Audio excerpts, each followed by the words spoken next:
شمال سامي قيبسيغا bulshadu waxbay ku soo dhaqmaysay ilaa markii la bilaabay Soomaaliland saami qaybsi meel lagu heshiiyo lagu qaybsay ma jirto laakiin bilowgii Soomaaliland reer wax baa la siiyay dadkuna waxay tusaale ka soo qaataan markasta cidda kursiga ku fadhida inta xilow reerkiisa siiyay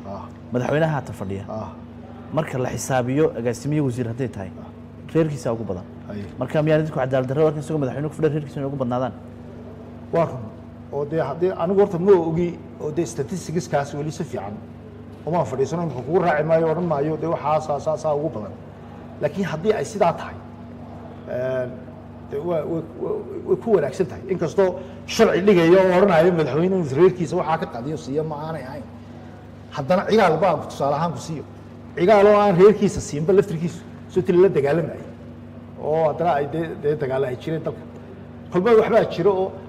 وواحد شير السياسيين كل ما تخيلها شيء عقال لو كلا سياسيين بس يستنوس كسر شيء يسون مقضي لكن كم يحددنا برجع سامي قيبس لكن هذا سامي قيبس ده